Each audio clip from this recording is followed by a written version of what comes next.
Local productions on QTV are made possible with support from viewers like you. Thank you.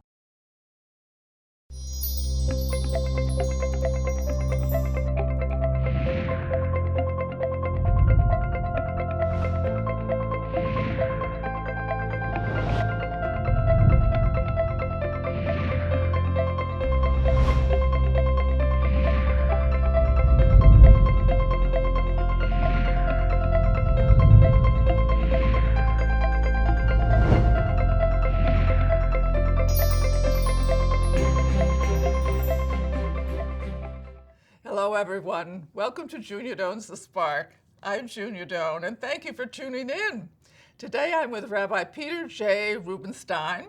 Following 23 years serving as the Senior Rabbi at Central Synagogue in New York, he is now the Director of Jewish Community and the Bronfman Center for Jewish Life for the 92nd Street Y. Well, Rabbi, I'm so excited to have you here. I'm thrilled to be with you all the time, but especially now. Oh, so thank you so compliments become me for actually everybody, you know. So what actually is Judaism? That sounds like a very direct and simple question, and it's not that simple or direct. So Judaism, to be a Jew is both to be a member of a faith and a member of a people. And that makes us somewhat sui generis because, and I think about it as a spectrum between Jewishness, which is identity, and Judaism, which is a faith. And many Jews, for instance, would say, well, I'm Jewish, but I'm not religious. When they mean that, when they say that, they really mean, well, I'm not ritually observant, which falls in the category of the faith. But their identity is a very Jewish one. They were raised as Jews, born as Jews. They celebrate the holidays. They eat the food. They use the words.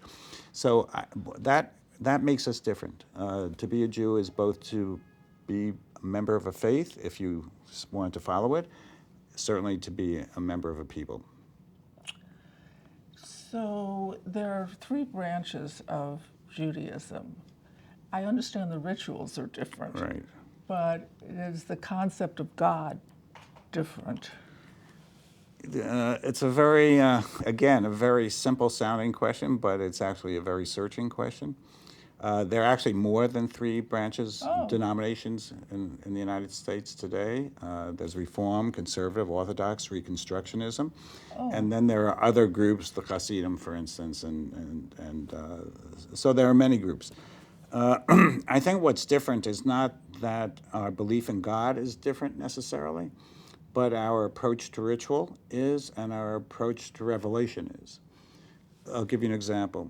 The more traditionally observant Jew says God revealed the Torah on Mount Sinai, and therefore we cannot change it. Those of us who are on the more liberal side say God's revelation continues.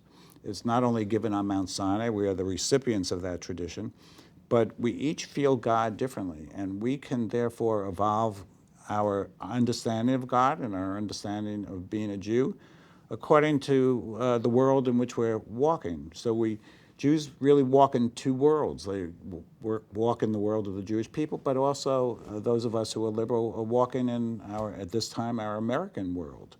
So in doing that, we have to adjust ourselves to both the time and the place in which we're living, and this is a very unusual time to be living. Is there an analogous time in the Torah and the Old Testament for this time?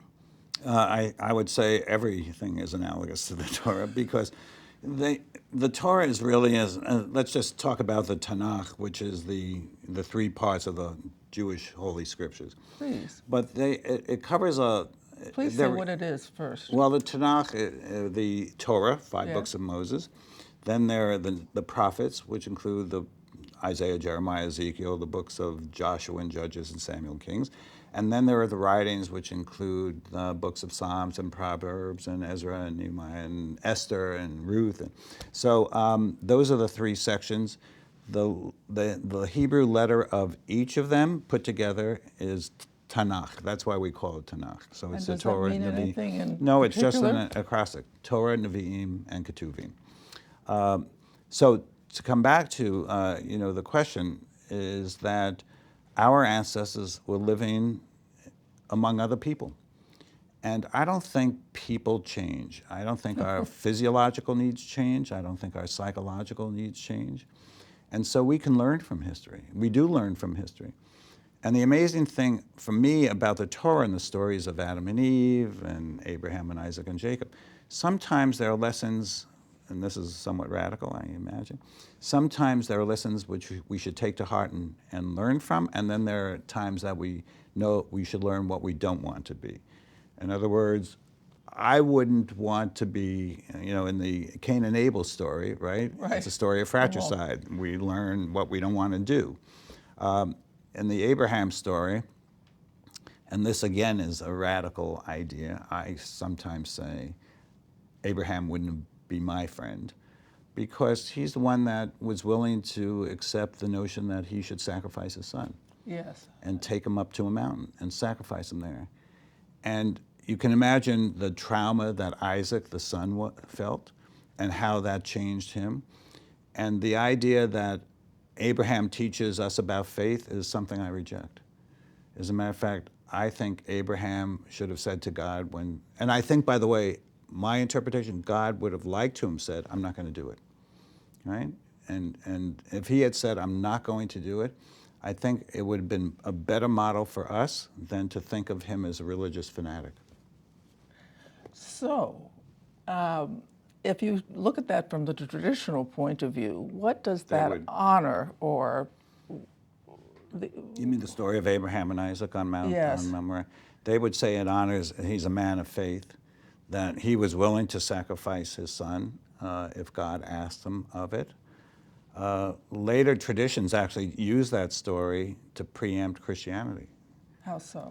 Well, they say Christianity says that God asked a sacrifice, the sacrifice of his son, and that because his son was sacrificed, then we are all granted certain rights and grace. And so Jews, the traditional commentaries said, when our God, right, when our forebear was asked to sacrifice his son, nobody challenged God. But Jesus on the cross said, wherefore are you? Right, where are you? And according to the story in the Torah, Isaac didn't challenge what his father was doing, although he did ask a serious question, which would have allowed Abraham to say, I'm not going to do it. But that's a whole nother story. We have a lot to talk about. So free will, right, and the ethical choice, or at least as one experiences, can often trump God, or at least ask God to think it over. Well, I think God, there is a school of thought called mystical Kabbalah. Yeah. And that school of thought has a metaphor. They said that God occupied all time and space, and at some point it's like an urn that was dropped, and the world was shattered, and God withdrew, allowing us to have free will. In other words, therefore it can't be that everything that happens in history is God's doing. Yes. That human beings, like the Holocaust. Like the Holocaust. So, therefore, God has granted us the right to free will, which therefore also grants us the need to ask for repentance, to atone, to say we're wrong, and to rejoice in the things that we do right. So Hillel was supposed to have said, love thy neighbor as yourself, all the rest is commentary. Right. Does that sort of summarize Judaism in your point of view? It's a great midrash. It's a great story. I think that it's not the totality of Judaism. Actually, he said it, do not do unto others as you would not have others do unto you. For the correction. But I think that generally we should be treating other people as we would want to be treated. Of course, I have a little problem with that. Yeah. Because not everybody wants to be treated like I want to be treated. Well, it's almost, I have always felt you almost sort of have to ask or observe. So. Well, I think what we would say is none of us want to be hurt. Yes. Therefore, we shouldn't hurt others. Is there ambiguity in Judaism? I think there's ambiguity in life. Yes, of course. I mean, there's ambiguity as to we're living, for instance, in a time of tremendous ambiguity, aren't we? Well, more info.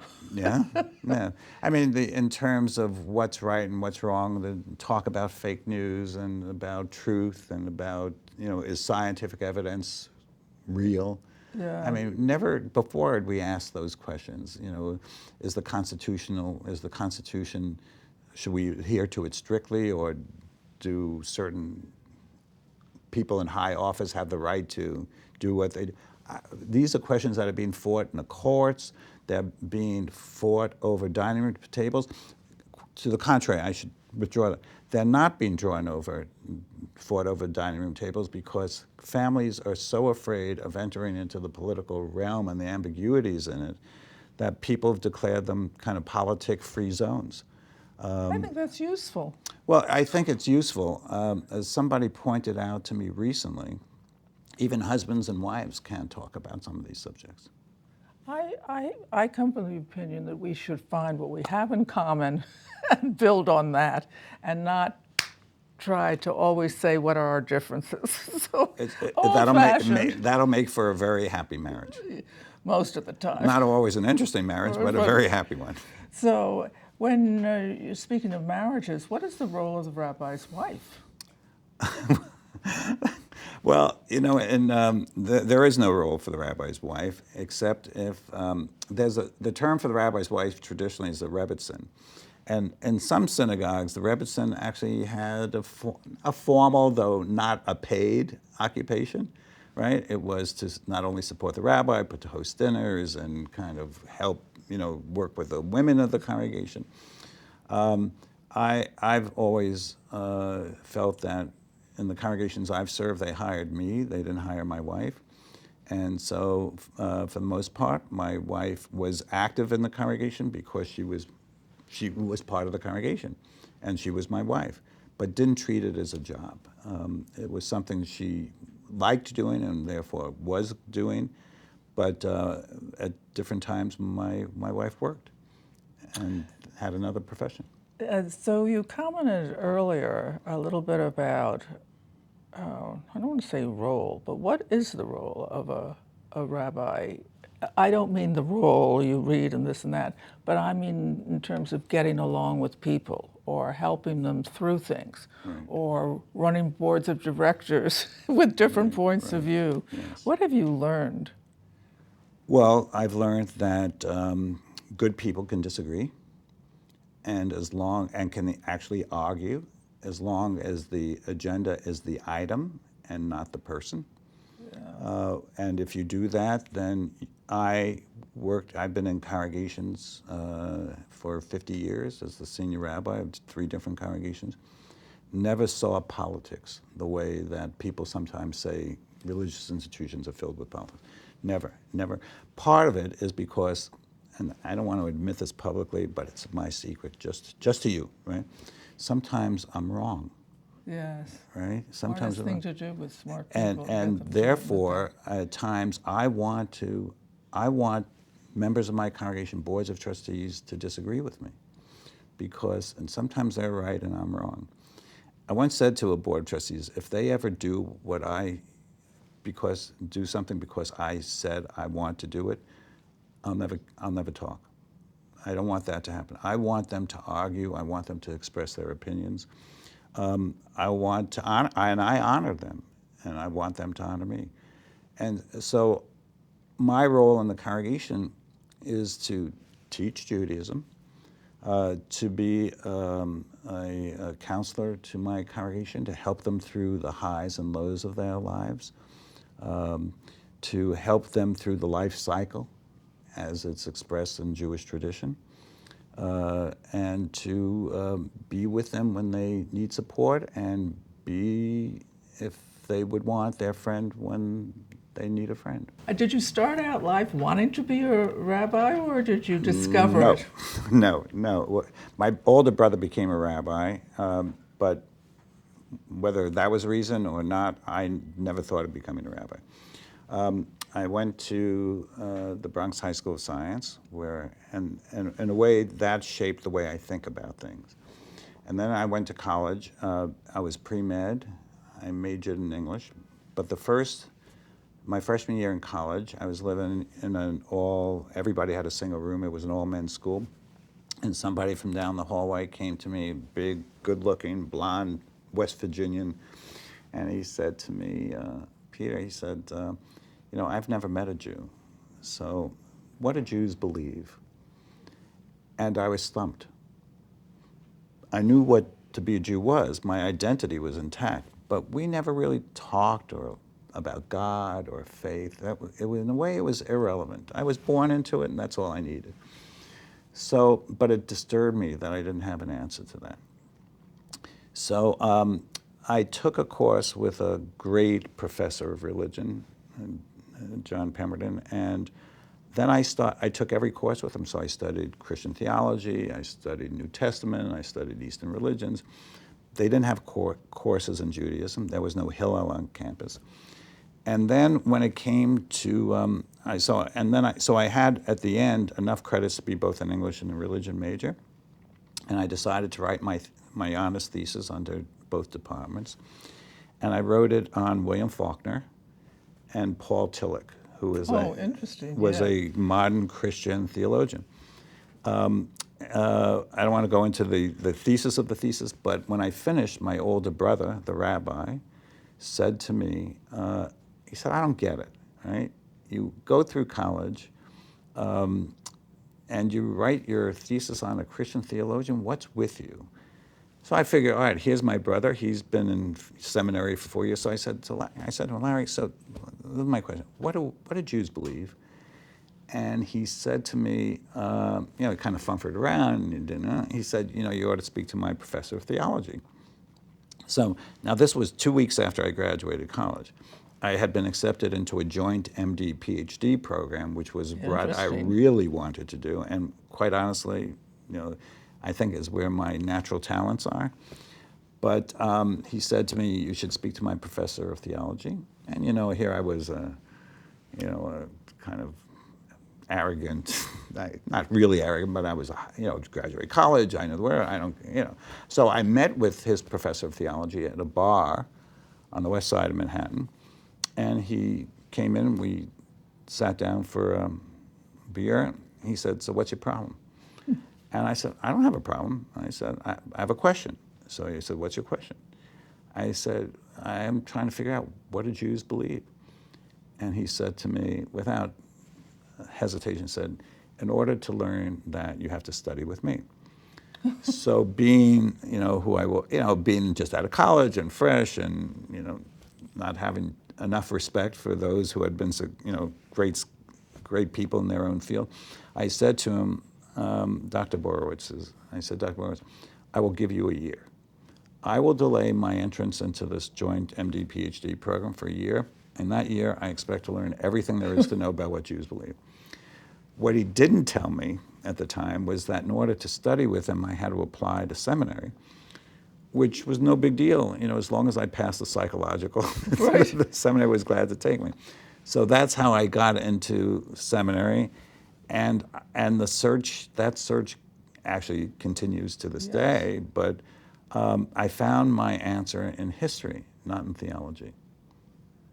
Interesting. So enough to divert. Enough for me to say, medicine. this is what I want to spend my life doing. I believe Jewish history is miraculous, and I want to be an active part of it. That was a revelation It to you. It was a huge revelation. And how at times things happen in our lives in which they veer? Yes. That was one of those points that just completely veered off course. I always thought, well, maybe I'll go back to this, discover the, a cure to cancer. But in a certain way, I became so engaged in kind of the well-being of society, the well-being of the world, the well-being of the Jewish people, and the well-being of people, of individuals. So I've been a very happy man, and really feel that I got a gift. So what's interesting to me is medicine is very left brain. Right. A lot of memorization. And it's art once you get through it, but Right. till you get through it. And this is factual, but You're right. differently. It's like different. it gave you an opportunity to be differently in the world. Right. Yes, but in fact, what I learned in science was that for the if-then, right? Yes. If A, then B, right? Yes. And I still apply that to my way of thinking. And in fact, when I think about my understanding of God, I still apply that method to it. I'll give you one example, Please do. which was kind of another of my revelations.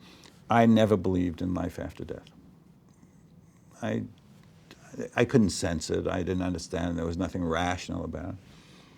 And then I realized that I believed in the preservation of matter. I believed in the preservation of time, right? I believed in the preservation of energy. So why shouldn't I imagine the possibility of the preservation of life? Not in the form that we know it, not in a physical way, but it came to a point where I couldn't conceive that there was an end. But that there had to be a continuation, obviously not in the form that we know it. But that was kind of a melding of my method of how I think about things, the kind of scientific training, with the nature of faith and religion, and really challenging, from my perspective, the traditional notion that everybody says, oh, there's, on the one hand, the liberals said you don't have a life after this life, and traditionalists said, oh, there is a life after this life. And so I had to figure that out for myself. Interesting. You have courage. Well, I grew up in the Bronx. you know when to mouthy? fight. What does that mean? You learn some things from the streets, which is, you have to be courageous. You learn when to fight, and you learn when to walk away from a fight. But I also always believed that I could get things done and I could think things through. And sometimes thinking things through is a lifetime pursuit. Do you get internal messages like, I need to pay attention to, or I might be interested, or this may happen? I think, I use the word revelation. Right. Yes. Every moment, the fact is, and I think it's true for all of us, every moment of our lives, we are learning, right? And part of the gift of being a rabbi is the number of teachers I've had. Every one of my members that I've had dealings with helped me learn something. But I wake up in the morning basically grateful for the gifts I have in my life. And I do, I never thought I do thank God for that, yes. Right? Because people say, no, it's you. I say, I'm just lucky, and I really do. I'm just lucky. And these things, I didn't necessarily deserve what I have. But the other thing is, I am always learning. And it's even an event like this, I'm learning. The questions you're asking are, searching questions and make me think. So yes, I believe in moments, there are these moments of revelation to me, new truths. That's a gift, but differently described, because they do happen. The question is, can you act on them? And that's where the courage and also the faith maybe comes in. Yeah. I never understood really faith in Judaism. What Right. is faith in Judaism? Well, firstly about courage, I've never been afraid. Sometimes that's not a great thing because in certain physical ways I probably should have been afraid, but Right. I've never been afraid. Never afraid of people, never afraid of thinking, never. Faith in Judaism for me is belief, and I'll reduce it. This is one person's perspective, right? Because I don't think any of us can answer that question for everybody. Faith for me is believing in the uniqueness of the Jewish people and our role in making this a world better place. We talk about, there's a verse talks about us as being a light to the nations. I don't think of it as a light. I think of it as we have a role to think differently. When the masses are thinking one way, we should be courageous if we don't think it's right to behave another way. I think it's really helping unlock the light within everybody so that we can all radiate out the best of us.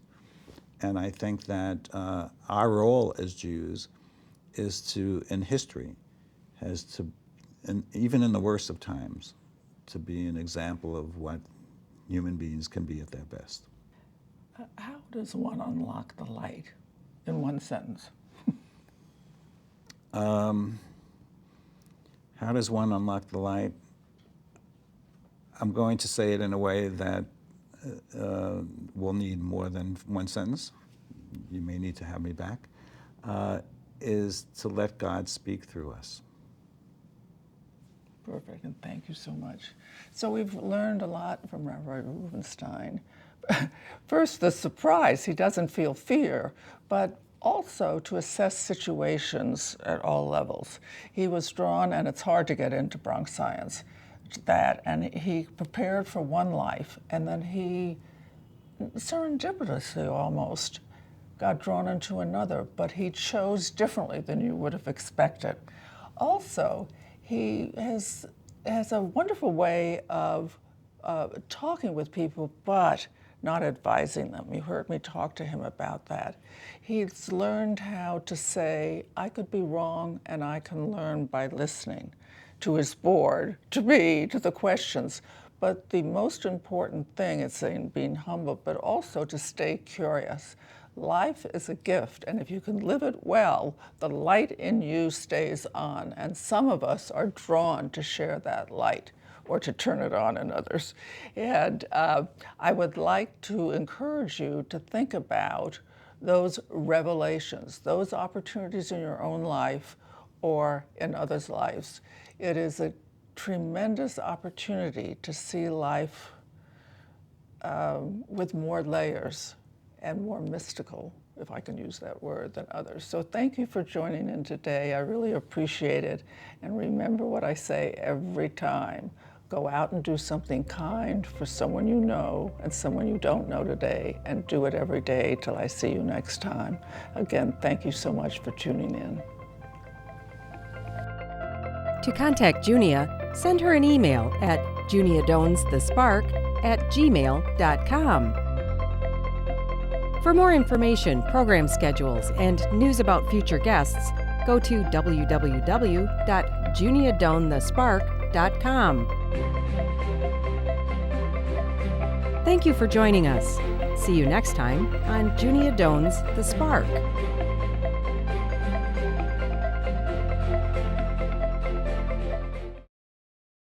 Local productions on QTV are made possible with support from viewers like you. Thank you.